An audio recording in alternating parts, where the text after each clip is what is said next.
네, 발제를 맡은 이태희라고 합니다. 오늘 제가 드릴 발제 제목은 주택 정비에서 도시 경쟁력으로 도시 정비 정책에 좀 더 초점을 맞춰가지고 도시 정책의 어떤 패러다임 전환에 대해서 말씀드려 보도록 하겠습니다. 네. 먼저 이 주제는 사실 첫 번째 허윤경 박사님께서 굉장히 자세하고 제대로 설명을 잘 해주셔가지고 좀 간단하게 넘어갈 수 있도록 하겠습니다.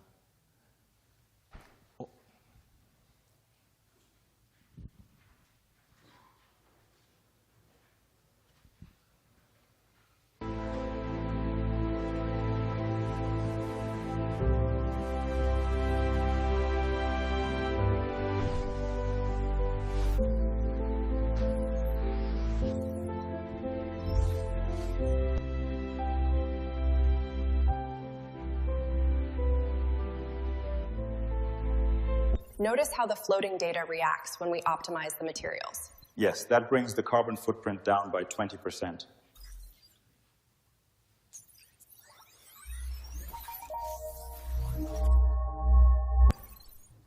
The AI review is complete.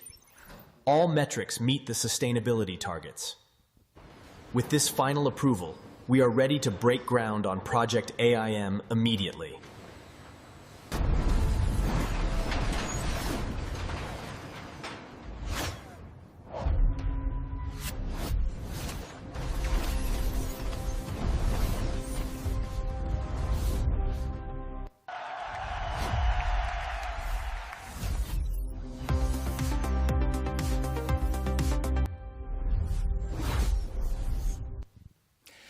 네, 많이 어설프죠. 사실 저 같은 비전문가가 말 몇 마디 넣어가지고 금방 만든 겁니다.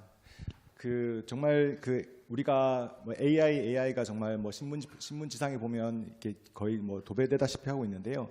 진짜 패러다임 체인지라는 것을 저는 절감하고 있습니다. 정말 2022년도 10월달에 챗GPT가 처음 그러니까 3.0 그 전에 이제 버전 개발자들 사이에서 있었지만 일반인들이 보기에는 챗GPT가 처음에 나왔던 게 2022년 10월이었습니다. 그때는 여기 여러분들께서 얼마나 변화를 느끼셨는지 모르겠지만 막 세종대왕이 맥북을 던졌다, 막 이런 할루시네이션도 굉장히 심하고 해서 소수의 사람들은 이게 엄청난 싱글레리티라 그러죠. 특이점을 지났다라고 하는 소수의 사람도 있었지만 대부분의 사람들은 이게 뭐 쓸모 있겠어? 라고 하는 사람도 꽤 많이 있었습니다. 그 당시는. 근데 지금은 어떠십니까? 지금은 개인적으로 저 같은 경우만 해도 AI가 없으면 업무하는데 굉장히 큰 지장이 있거든요. 아마 여러분들 중에 상당 부분은 상당히 많으신 분들이 그런 생각을 하시리라고 생각을 합니다. 저는 이것을 패러다임 체인지라고도 하고 메가 트렌드의 변화라고도 말을 할 수 있을 것 같습니다. 진화 생물학적으로 보면 사실 변화에 적응하지 못하면 뒤처지고 도태됩니다. 저는 도시 정책도 지금 마찬가지라고 생각을 합니다. 지금 단계에서 변하지 않으면 저희는 앞으로 어떻게 될지, 미래를 과연 담보할 수 있을까에 대한 고민을 합니다. 그래서 저희 연구원에서는 한국 도시 정책 변해야 된다. 근데 이게 현재의 문제는 사실 여러 문제가 그 당시에 아까 이 주제에서 말씀하셨듯이 성장기 시대에 여러 규제들이 중첩되어 있는 상황입니다. 성장기 시대에 맞는 그 당시에 뭔가 다시 기술도 훨씬 더 뒤처져 있고 여러 가지 것들이 팽창하던 시대에 만들어진 그런 규제들이 이게 좀 현재 상황에 맞게 근본적으로 개편되지 못하고 계속 뭔가 중첩적으로 이렇게 덧대다시피 하면서 정책이 발전해 왔었는데요. 그러다 보니까 이제 한계에 다다라 있는 상황이다. 특히 AI 시대에 맞아가지고 지금 현재로는 안 되겠다라는 생각을 많이 하고 있습니다. 앞에 많이 말씀하셨지만 간단하게 크게 6가지로 살펴보면 너무 단기 경기 대응 도구로 전략했었다. 그리고 용도 지역 체계는 굉장히 경직되다. 대규모 효율적 개발이 반복이 된다. 그리고 노후 도시 정비도 굉장히 지연되고 있다. 기술 산업 변화 수용에 실패하고 있다. 거버넌스 연계성도 굉장히 부재하고 있다 등등 여러 가지 문제들이 많이 있습니다. 그래서 저희는 지금까지의 방식, 즉 부분적으로 정책을 덧대고 이렇게 수정하고 이런 방식이 아니고 정말 AI가 지금 이렇게 세상을 변하고 있는 상황 속에서 총체적이고 근본적인 재고자가 필요하지 않나라고 하는 생각을 하고 있습니다. 그래서 그 목표를 이제 너무 양적인 것들에 치중하지 말고 도시 품질, 안전, 지속 가능성 그리고 국가 및 도시 경쟁력 확보로 바꿀 필요가 있지 않냐. 그래서 도시 공간은 어떤 새로운 기술과 산업을 유기적으로 담아내는 유연한 플랫폼으로 전면 재설계할 필요가 있다라고 생각을 합니다. 그래서 사실 아까 말씀드렸듯이 이런 여러 가지 변화 속에는 AI가 개인적으로 있다고 생각을 합니다. 물론 AI가 전부는 아니고요. AI가 지금 나오고 있는 이 시점에서는 반드시 필요하다는 것이고요. 과거의 양적 팽창 및 물리적 경비에 치중했다는 것을 아까 방금 말씀드렸듯이 이렇게 변화시켜야 된다. 계획도 지금까지는 획일적으로 물리적 규제를 했다면 이제 AI가 있기 때문에 사실 여러 데이터들이 많지 않습니까? 사람의 이동 데이터, 카드 사용 데이터, 뭐 이런 가격 데이터 이런 것들이 실시간으로 나오고 있는 상황 속에서 이런 것들을 적극적으로 활용을 해서 유연한 도시 계획으로 병행할 필요가 있다. 운영 또한 개별적으로 운영하는 것이 아니고요. 통합적인 거버넌스 구축해야 되고 또 아까 뭐 제가 뒤에 또 좀 더 자세하게 특히 정비 사업에 좀 더 포커스 맞춰서 말씀을 드리겠지만 AI 등을 활용을 해서 지능형으로 패스트트랙으로 좀 빨리빨리 불필요한 것들을 중첩된 것들을 삭제하고 효율화시킬 필요가 있다. 그리고 그러기 위해서는 공공의 역할도 과감하게 바꿀 필요가 있다. 기술도 적극적으로 수용할 필요가 있다. 등등입니다. 그래서 크게 이제 세 가지 사람 거버넌스 제도 그리고 기술 이렇게 크게 세 측면으로 저희가 이런 변화의 방향을 설명을 드리려고 합니다. 그 중에서도 이번 세션의 첫 번째로 도시 정비에 대해서 좀 더 포커스 맞춰보려고 합니다. 사실은 도시 정책은 굉장히 넓습니다. 제가 오늘 이것들을 하나하나 다 설명을 드리기가 너무 힘들 정도로 굉장히 넓지 않습니까? 사실 도시라는 것은 모든 것, 거의 대부분입니다. 우리가 서울시청의 홈페이지에 가서 거기에 조직도를 보시면 사실 정부 조직도와 크게 다르지 않습니다. 외교, 국방, 통일 빼고는 다 거기 들어가 있거든요. 그래서 이걸 전부 다 굉장히 다 중요하지만 오늘 다 설명을 드릴 수 없기 때문에 먼저 제가 생각했을 때는 그중에 가장 중요한 것 중에 하나인 도시 정비 사업에 포커스 맞춰서 말씀을 드리려고 합니다. 왜 도시 정비 사업인가? 사실 이제 성숙 도시 시대에 접어들었습니다. 이제 도심 내 미개발지는 거의 없다시피 합니다. 반면에 또 이제 트렌드가 많이 바뀌었습니다. 직주 근접, 도시 기반 시설이 양호한 지역의 선호가 증가하고 있습니다. 여기에 수요가 몰리고 있고요. 이곳에 주택 공급이 필수가 되는 상황입니다. 그리고 이제 도시 경쟁력을 제고하려고 하면 새로 어디에 뭔가 신도시를 만들 수가 없는 상황이고 있던 곳을 다시 고쳐서 쓰는 그런 상황입니다. 그래서 이걸 통해서 기업들이 오기 좋게 하고 핵심 인재들이 오고 싶어하고 사람들이 와서 소비도 하고 싶어하는 방문도 하고 싶어하고 관광도 하고 싶어하는 그런 공간으로 다시 전환할 필요가 있기 때문에 정비 사업이 굉장히 중요한 상황입니다. 하지만 현재 정책은 굉장히 많은 한계가 있습니다. 그러니까 현재 정비 사업의 틀은 1983년도 합동 재개발 구조를 거의 그대로 유지를 하고 있는데요. 이게 사실 많은 문제가 있었죠. 근데 그것들이 발생을 할 때 뭔가 좀 획기적인 전환을 꾀하기보다는 점진적이고 부분적 대응에 그쳐왔습니다. 그리고 이제 사실 조성하는 방식을 보면 거의 대부분 주택에 많이 포커스가 맞춰져 있습니다. 아파트를 만든 다음에 분양하고 끝. 여기에 많이 초점 맞춰져 있는데요. 과연 이것이 도시 경쟁력 제고에 적합한 모델인가? 물론 이게 필요 없다가 아니고 이것만 가지고 되는가에 대한 생각을 해볼 필요가 있다는 것입니다. 그래서 향후 우리는 어떻게 해야 될 것인가? 오늘 제가 이제 제시하는 것은 크게 물론 사람 거버넌스 기술을 통해서 법 체계를 한번 근본적으로 대전화시켜 보고 그리고 도시정비 사업에 대해서도 그 사업 과정에 대해서 전 과정에 대해서 디테일하게 보면서 대전환을 한번 할 필요가 있다라는 측면에서 크게 두 가지 파트에 대해서 말씀을 드릴 수 있도록 하겠습니다. 먼저 제도입니다. 사실 우리나라 도시 정비 사업은 굉장히 많이 진화해 왔습니다. 사실 이게 레볼루션 혁명이라기보다는 정말 그때그때마다 필요한 것들, 그때그때 상황이 사실은 굉장히 급박할 때가 많았습니다. 예를 들면 정말 1950년도에 전후에 우리나라가 전 세계에서 가장 못 사는 나라 중에 하나 있을 때도 그 당시의 솔루션과 지금 솔루션이 같을 수는 없습니다. 그때가 무조건 잘못했다 이렇게 말하는 것은 당연히 어리석은 정말 접근 방식인데 어쨌든 이 계속 변화해 오는 과정에서 여러 시행착오를 거치면서 저희는 많이 배웠고 그 당시에 레슨들이 충분히 많이 있었는데도 불구하고 과연 지금 그 레슨들을 충분히 우리가 녹여내고 있는가 정책 변화에 대해서 한번 고민할 필요가 있다고 생각을 하는 것입니다. 그중에 첫 번째로 저희는 2002년도를 한번 주목해 볼 필요가 있습니다. 2002년도에 도시정비법이 제정이 되었습니다. 왜 그랬냐?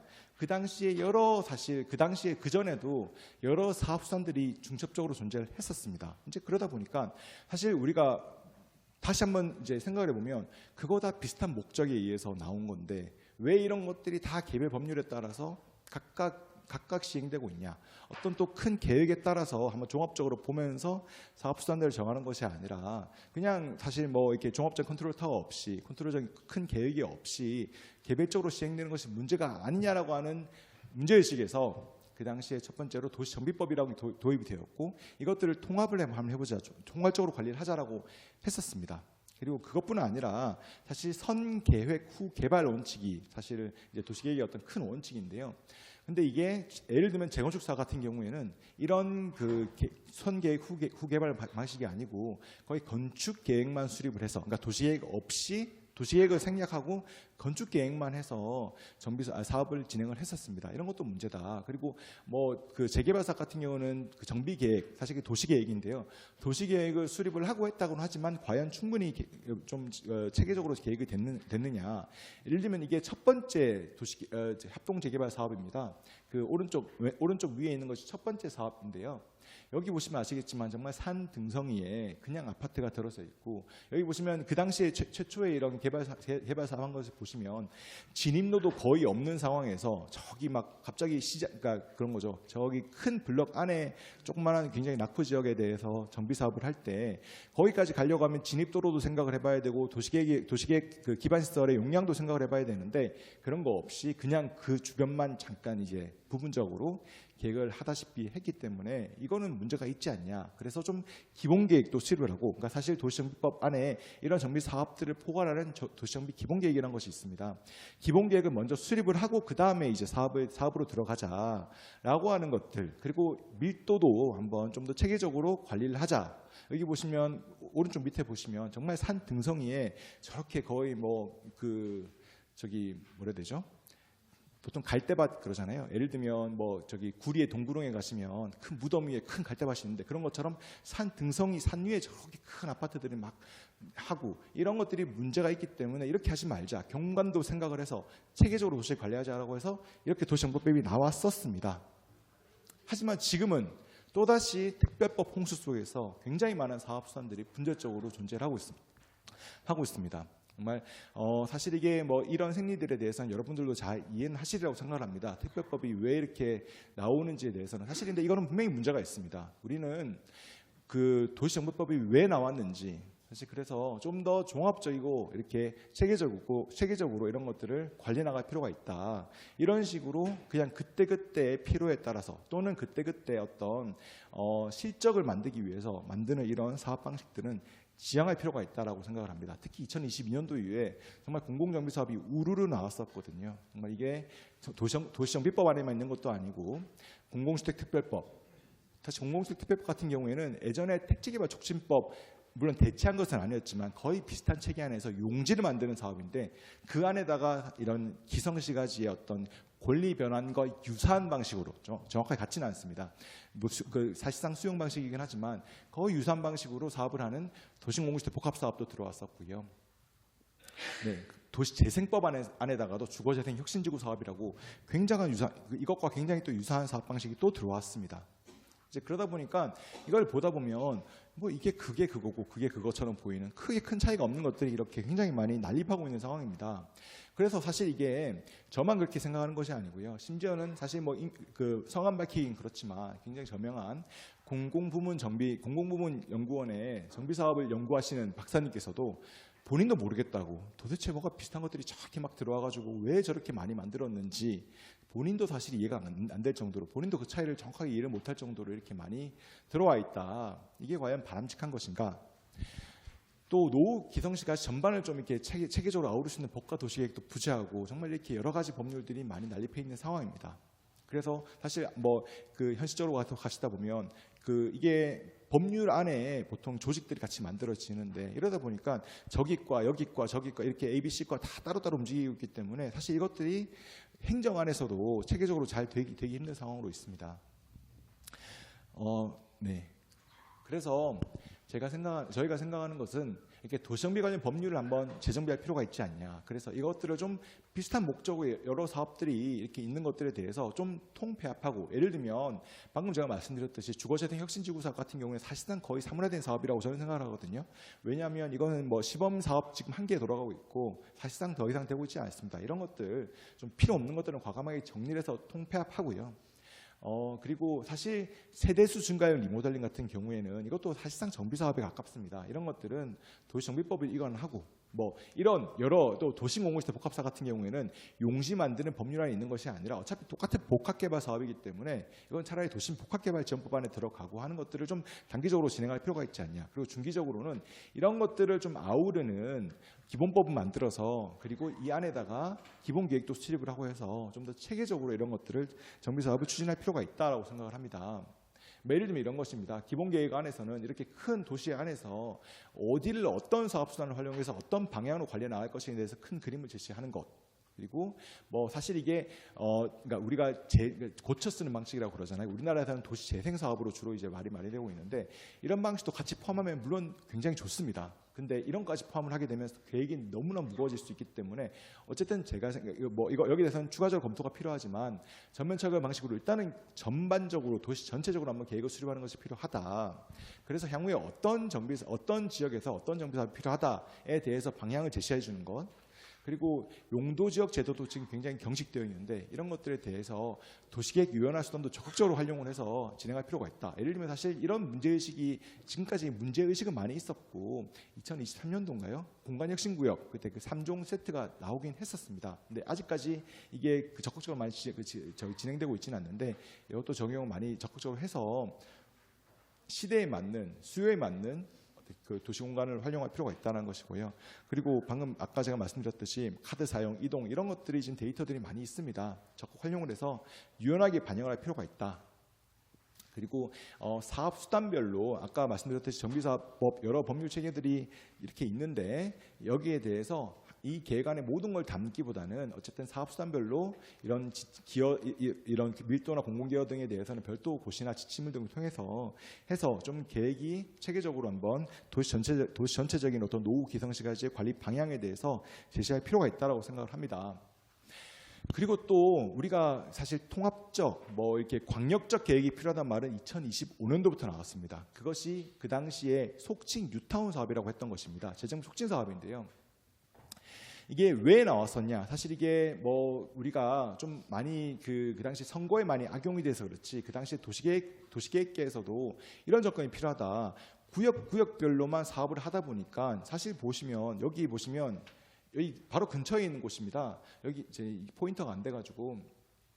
네, 여기 보시면 저 왼쪽 맨 끝에 보시면 여기 옛날에 기성시가지에서 여기 보시면 학교도 거의 없고요, 공원도 거의 없는 상황입니다. 이런 곳을 진짜 이제 그 정비 사업을 통해서 기반시설도 확충하고 하는데 왼쪽 같은 경우에는 구역별로 그때 이제 다시 사업이 진행되고 하다 보니까 사실 큰 단위 우리가 생각했을 때 중앙공원이나 이런 것들도 충분히 만들어지지 못하고 학교 같은 것들 좀 큰 단위의 기반시설 확충되지 못하고 단순히 구역 안에 포켓공원 정도 수준으로 확충이 될 수밖에 없었고 특히 문제가 사실 도로 같은 것들은 네트워크가 중요한데 입구에는 2차선 중간에는 4차선 왜냐하면 아까 제가 뒤에 말씀드리겠지만 상업지역 같은 경우에는 대로변 같은 경우는 사업이 굉장히 힘듭니다. 거기는 상가들이 많고 이해관계가 훨씬 더 복잡하기 때문인데 그런 곳은 꼭 저렇게 아직까지 사업이 안 되고 남아있는 곳들이 굉장히 많은데요.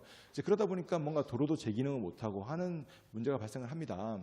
이제 이런 문제를 개선하기 위해서 사실 나왔던 게 재정 촉진 사업이었고요. 그래서 뉴타운 사업이 여기 보시면 여기 재정 촉진 계획을 보시면 아시겠지만 저런 식으로 중간에 중앙공원도 만들어지고 없던 학교도 4개나 만들어지고 이런 식으로 좀 큰 단위의 구역 광역적으로 사업이 진행될 수 있도록 하는 것입니다. 이것들이 사실은 너무 좀 선거에 악용되다 보니까 약간 낙인이 찍혀가지고 투기다 이런 식으로 해서 지금은 거의 사문화되다시피 했지만 굉장히 의미 있던 사업이라고 개인적으로 생각을 합니다. 그래서 이런 것들을 한번 다시 재평가해보고 물론 그 당시에 미흡했던 점들이 많이 있었기 때문에 그런 것들을 개선을 해서 다시금 우리가 광역적으로 좀 너무 구역별로 보는 것이 아니고 좀 더 넓게 한번 도시계획적으로 봐서 광역적 정비를 확대할 필요가 있다라는 것입니다.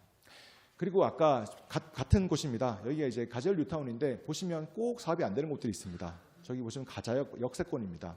흑석 뉴타운도 마찬가지입니다. 흑석 1구역, 2구역이 바로 흑석역 근처에 있는데요. 거기만 사업이 안 되고 있습니다. 다시 그게 이해관계가 너무나 복잡하고 또 다른 하나가 더 있습니다. 이해관계도 복잡할 뿐더러 현재 법 체계도 그걸 받쳐주지 못하고 있습니다. 아까 제가 서두에 말씀드렸듯이 지금까지의 정비 사업은 아파트를 만들어가지고 그것을 분양하는 데 최적화되어 있습니다. 이제 그러다 보니까 저는 상업시설은 꼭 사업이 잘 안 되고 있는데요.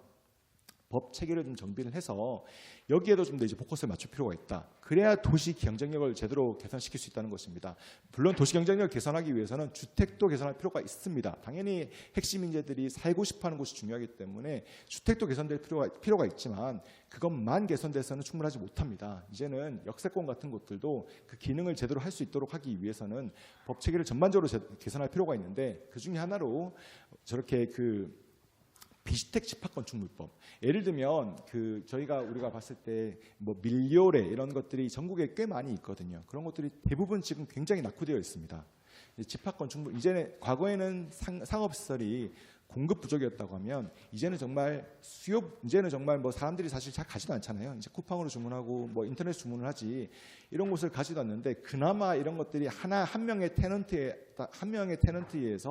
그러니까 한 명의 마스터 테넌트에서 이렇게 좀 잘 관리되고 하면 충분히 그것도 경쟁력을 가질 수 있지만 오프라인 경쟁력을 가질 수 있지만 이런 곳들은 전혀 그렇지 못하고 있어가지고 거의 다 지금 쇠퇴해 있는 상황입니다.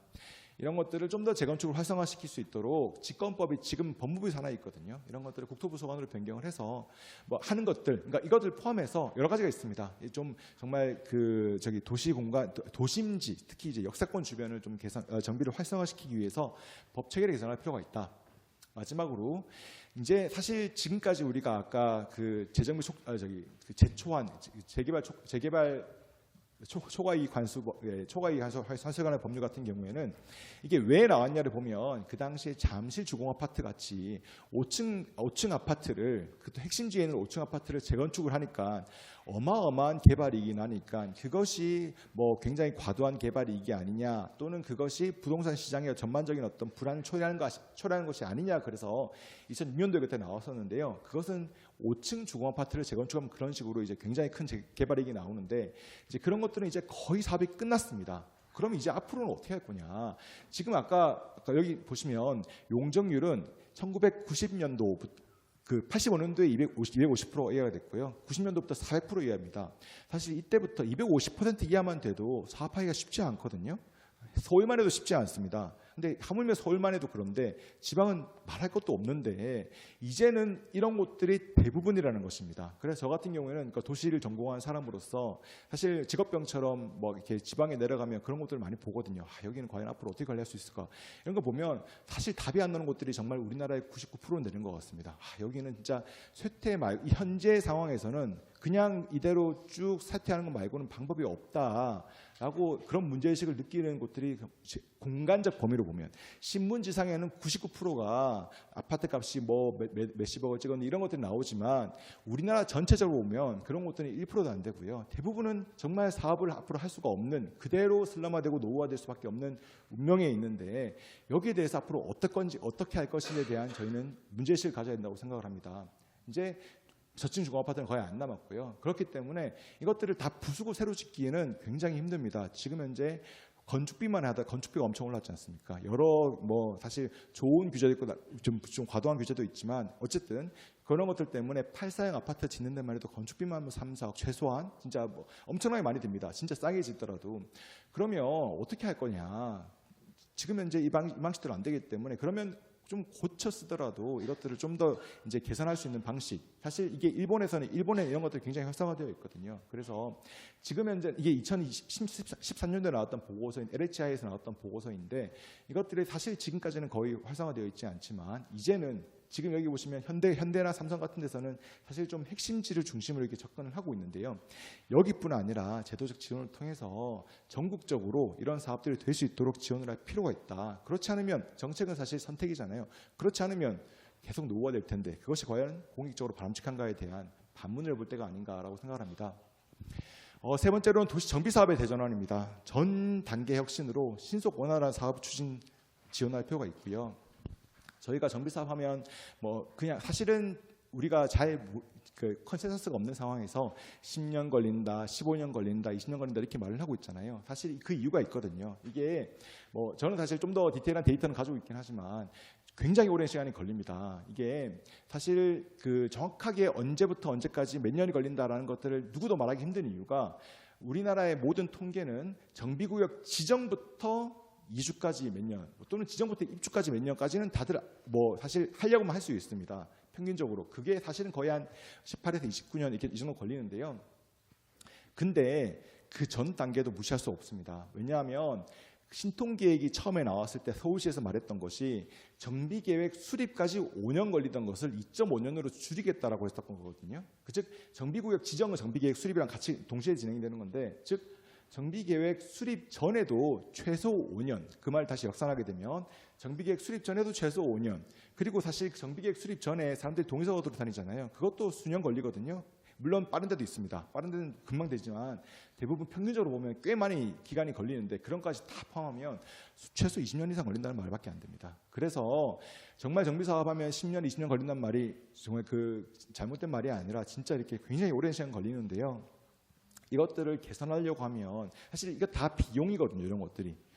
사실 사업이 안 되는 것보다는 사업이 돼서 죽어도 주관경도 개선시키고 경쟁력도 활성화시키고 사실 이 사업이 돌아가게 되면 거기에 따른 부가가치도 엄청나게 많이 나옵니다. 그런 것들을 생각을 한다면 사업이 필요한 곳은 사업이 되는 것이 맞는데 사업 기간을 줄이는 것도 사업 비용을 낮추는 것입니다. 그렇기 때문에 우리는 이런 그 불필요한 사업 비용, 사업 기간을 최소화시킬 필요가 있다고 생각이 되는데요. 먼저 그럼 이렇게 보면 현재 토지 확보 사업 대상지 선정 단계부터 우리가 생각할 필요가 있습니다. 이게 그 정말 사업을 간절하게 원하는 곳들도 여러 허들 때문에 사업하기 힘든 곳들이 꽤 많이 있습니다. 정말 서울시 같은 경우는 특히 굉장히 많은데요. 이제 그러다 뭐 디테일한 것들은 제가 말씀드리지 않겠습니다. 여기 보시면 서울시 같은 경우는 아직까지 허들을 낮췄다고는 하지만 아직까지 너무 높고, 반면에 경기도 한번 비교해 보시면 이거보다 훨씬 낮은 것을 아실 수 있습니다.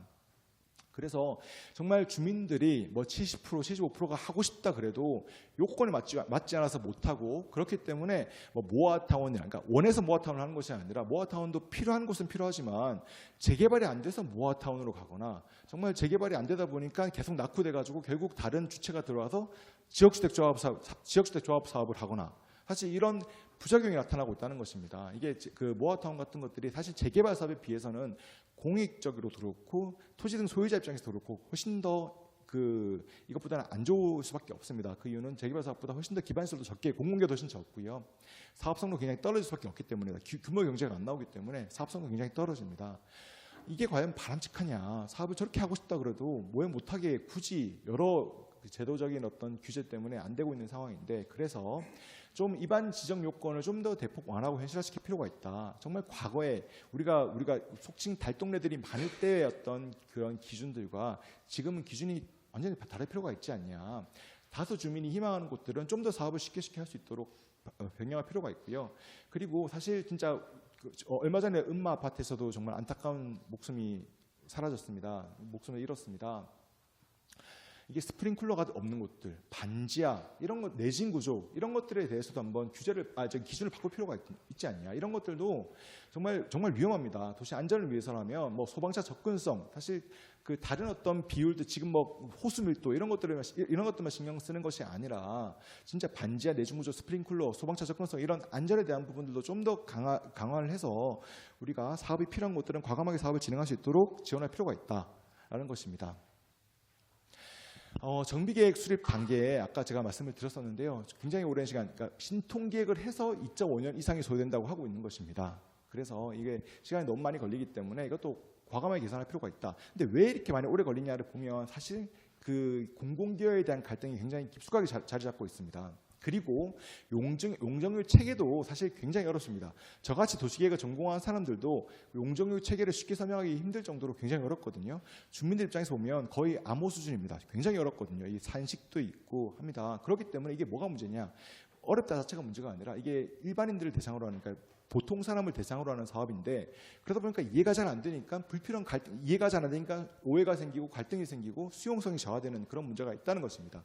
그래서 이것도 좀 불필요한 것들은 과감하게 좀 더 쉽게 할 필요가 있다. 그리고 이제 지금 특히 AI 같은 거 나온 상황에서 얼마나 쉽게 이런 것들이 가능하겠습니까? 이런 것들을 알고리즘들을 통해서 사람들이 쉽게 이런 것들을 기부 체납을 하게 되면 얼마나 용적률 인센티브가 되고 얼마나 사업성이 개선될 수 있는지에 대해서 우리가 쉽게 알 수 있다고 한다면 불필요한 갈등을 훨씬 더 줄일 수 있지 않을까.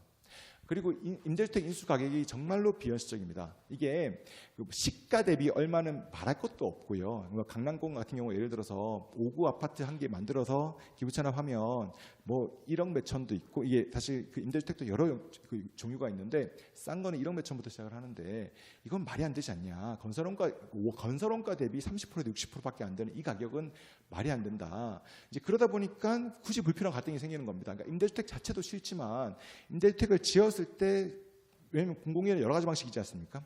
공원도 만들어도 되고 학교를 만들어도 되고 문화센터를 만들어도 되고 다 만들어도 되는데 굳이 임대주택을 요구를 하는데 그 임대주택을 짓게 되면 본인들한테 가장 큰 손해가 나기 때문에 그렇게 큰 갈등이 생깁니다. 예를 들면 이렇습니다. 근데 과연 이렇게 열심히 정말 임대주택을 공급을 하도록 해서 그게 사회적 효용이 얼마나 되냐에 대해서 다시 한번 고민할 필요가 있다. 이게 정말 임대주택 같은 경우에 예를 들면 레미안 원펜타스 같은 경우에 임대주택 하나 5구짜리가 전세가 7억 3천원이거든요. 여기에 들어가려고 하면 여러 조건들이 있습니다. 4인 가구 기준으로 월 760만 원을 넘으면 안 됩니다. 세전 기준으로요. 그러면 이 말인즉슨 4인 가구 기준으로 정말 10원도 안 쓰고 10년을 모아봤자 겨우 보증금을 받을 수 있는 그런 사람들만 들어갈 수 있는 곳. 이것도 비현실적인데 어쨌든 10년 동안 진짜 물도 안 마시고 수돗물만 마시면서 생활해야지 겨우 들어갈 수 있는 공간 몇 개가 나오는데 그 공공기여의 혜택은 그분들이 모두 독식을 하고 있습니다. 사실 그래서 말하는 것이 여기에 들어갈 수 있는 사람들 어차피 금수저 자식들 아니냐. 소득이 적은 금수저 자식들만 들어갈 수 있는 임대주택을 저렇게까지 열심히 저렇게 푸시할 필요가 있냐. 공공기여를 하지 말자는 것도 아니고 임대주택을 만들지 말자는 것도 아니고 이렇게 우리가 임대주택에 과도하게 이렇게 너무 이렇게 요구를 해서 정말 소수만 그런 것들을 독식하는 구조가 적합하냐. 과연 이것이 가장 현명한 것이냐에 대한 고민을 할 필요가 있다. 이 공공기여라는 것들은 어떻게 쓰냐에 따라서 훨씬 더 많은 사람들이 혜택을 볼 수도 있지 않습니까? 예를 들면 그거를 차라리 돈으로 받아가지고 시가 기준으로 차라리 돈으로 받아가지고 그런 것들을 낙후한 지역에 우리가 오히려 그 보조를 할 수 있고 교차 보전 시스템 만들 수 있다고 한다면 그것도 개선될 수 있고 여기도 사업하는데 오히려 그런 불필요한 갈등을 줄일 수 있고 차라리 윈윈이 될 수 있는데 굳이 이렇게 힘을 많이 줘가지고 거기에 임대주택을 몇 채 더 공급시키는 것이 과연 현명한 것인가에 대한 고민을 할 필요가 있다고 저는 개인적으로 생각을 합니다. 그래서 이것들을 그리고 공공기여 방식도 좀 더 다변화시키고 유연화시킬 필요가 있다. 지금같이 토지나 건물 이런 것들만 만든 것이 아니라 우리가 사실 스마트 건설이나 일자리 창출하는 것도 공공기여일 수 있는데 여기에서도 좀 우리가 기준을 만들어서 할 필요가 있지 않냐라는 생각을 합니다. 사업 시행자도 사실 조합 방식도 있고 공공기여 방식도 있고 사실 각각의 장단점이 있습니다. 이게 하나가 맞다 하나가 틀리다기보다는 분명히 장점을 살리고 단점을 보완하는 방향으로 제도 개선이 필요한데요. 조합 방식도 보완이 필요하고요. 공공시행 방식도 보완이 필요합니다. 사실 지금 보시면 여러 구조적인 문제들이 있습니다. 사실 그 조합원 같은 경우에는 예를 들면 여러분들 다들 공감하시겠지만 주로 문제들이 많이 나오는 게 전문성 부족, 사업비 부족, 비리 이런 것들이 많이 문제가 되고 있는데 그런 것들에 대한 제도 개선이 분명히 필요합니다. 공공시행 방식도 사실은 지금 현재 공공시행 방식이 별로 빠르지 않은 이유들이 다 있거든요. 보면 갈등도 많고 또 여러 사실 사업 타당성 검토 절차 같은 것들을 포함을 해서 빨리 가기 힘든 여러 제도적 허들도 존재를 합니다. 그리고 사실 그분들 입장에서는 직원들 입장에서는 정말 열심히 정말 자기 몸 갈아 넣어서 열심히 할 필요가 없는 구조적인 환경이기도 합니다. 인센티브가 그렇게 막 있는 것도 아니고 또 적극 행정을 했다가 우리 감사 대상이 될 수 있고 이런 것들이 현재 여러 구조들이 문제가 있는데요. 그래서 이런 것들을 전반적으로 개선할 필요가 있다. 그리고 이것뿐 아니라 그러니까 조합과 공공방식뿐 아니라 좀 새로운 참여자 구조도 필요하다. 우리가 아까 제가 서두에 도시공간에 정말 질적인 변화가 필요하다 그랬는데 여기에 대해서 이제 그 상업시설 같은 경우에는 사업이 잘 안 되고 있는 이유들이 여러 가지가 있습니다. 그래서 그런 것들을 하려고 하면 정말 전문적인 투자자들이 들어가서 거기를 개선할 수 있는 방식. 그러려고 하다 보면 지금 현재 상황에서는 분양 온리인 상황, 1세대 1주택 원칙 이런 것들이 있는 상황에서는 사실은 불가능한 구조이기 때문에요. 사업 방식의 전환이 필요하다. 사업 인허가 방식도 분명히 개선이 필요합니다. 특히 이제 AI가 나오고 아까 제가 동영상에서 보여드렸듯이 진짜 AI를 통해서 불필요한 것들을 확 개선할 수 있습니다. 예를 들면 환경 영향 평가 같은 경우에 지금 영향 평가만 봤는데도 거의 10억 가까이, 10억까지는 안 될 수 있겠지만 사이트마다 다른데 정말 수억 원 그리고 수년이 걸리고 진짜 그 수백 페이지 보고서가 나오는데 그 심의할 때는 사실 몇 페이지 보지도 않거든요. 그렇기 때문에 이런 좀 정말 불필요한 것들, 보고서를 위한 보고서는 최소화시킬 필요, 그리고 정말 우리가 필요한 것들만 정성적으로 평가할 필요가 있는 것들만 심의해서 보고 볼 필요가 있다. 그리고 1조 채광 같은 것들은 환경에도 나오고 교육에도 나오고 건축 심의에도 나옵니다. 이런 것들은 좀 불필요한 것들은 통폐할 필요가 있다. 는 것입니다. 이주비 문제 같은 경우는 여러분들 많이 이제 들어보셔가지고 더 이상 제가 깊이 설명을 안 드리겠는데요.